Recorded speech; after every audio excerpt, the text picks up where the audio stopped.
오늘은 어떤 특징을 갖고 있는 분들이 교정 속도가 느린지에 대해서 설명드리도록 하겠습니다. 안녕하세요. 나이교정지치 치과의사 이면목입니다. 교정이라는 것은 평균적으로 한 2년이라는 시간을 잡고 하기 때문에 아무래도 좀 기간이 길어지면 지치게 되고 내가 왜 했나 싶을 정도로 좀 고민이 많아지실 수 있어요. 그렇기 때문에 어떤 분들이 교정을 하면 속도가 느린지에 대해서 설명드리도록 하겠습니다. 첫 번째 이유로는 생리적인 이유가 있겠죠. 나이가 들면 들수록 우리 뼈는 좀 더 단단해지고 단단해진 뼈를 이동해야 되기 때문에 아무래도 나이가 많을수록 교정 속도가 느려지게 돼요. 물론 우리가 세포 활성도라는 것도 나이가 들수록 좀 떨어지기 때문에 당연히 느려질 수밖에 없는데, 물론 잇몸이 괜찮다면 교정하는데 전혀 지장이 없고 좀 속도의 차이가 있을 뿐이지 교정을 못하는 건 아니니까 가능하다면 빨리 내원하셔서 상담을 받아보시고 빨리 진행하시는 게 좀 더 여러 면에서 유리하다고 할 수 있겠죠.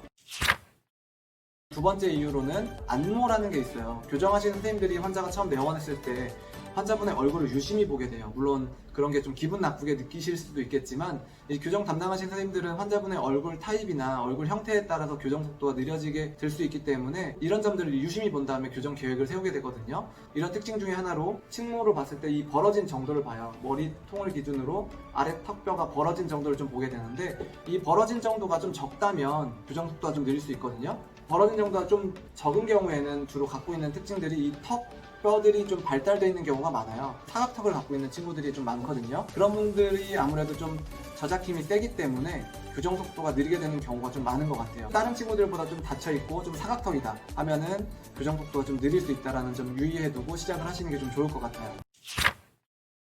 세 번째 특징으로는 이갈이가 있거나 이를 꽉 무는 습관이 있는 친구들이에요. 그런 특징을 갖고 있는 친구들이 입안에서 확인하면 치아들이 좀 많이 갈려 있거든요. 마모가 좀 상당히 진행되어 있는 친구들이에요. 그런 경우에는 저도 이제 문진을 통해서 혹시 이를 꽉 물거나 이를 갈거나 하는 습관이 있는지, 아니면 낮에는 없더라도 자는 동안에 그런 습관이 있는지에 대해서 좀 확인을 해본 다음에 교정 계획을 세우게 되거든요. 이를 꽉 물고 있기 때문에 교정력을 줘도 치아가 이동하기가 상당히 어려워진 경우가 있어요.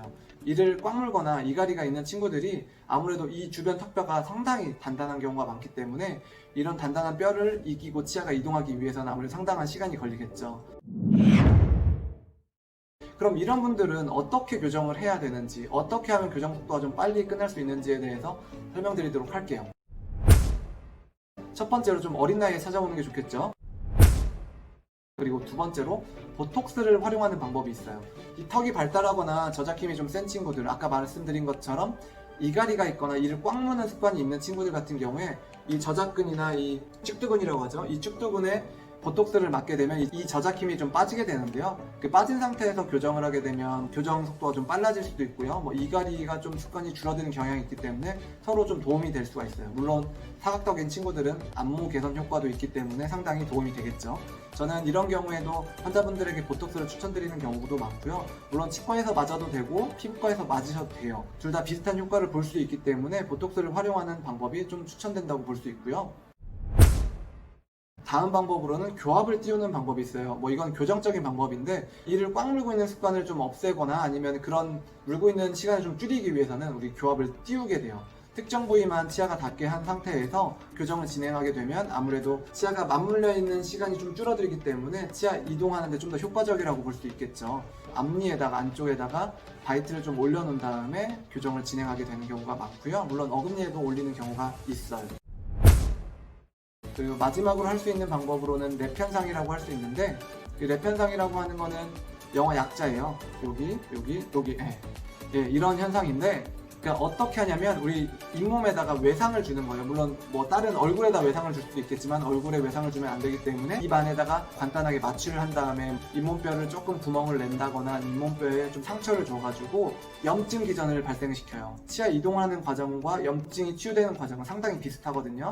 그런 과정을 이용하게 되면 이 주변 뼈들이 활성화되고 그 활성화된 기전을 이용해서 치아들을 이동시키는데 좀 더 효율적으로 활용할 수가 있어요. 교정 속도가 느린 경우에는 환자분들과 빠른 소통을 해서 결정을 빨리 내리시고 빨리 이런 방법들을 활용을 한다면 교정 기간을 줄이는 데 도움이 될 수 있겠죠.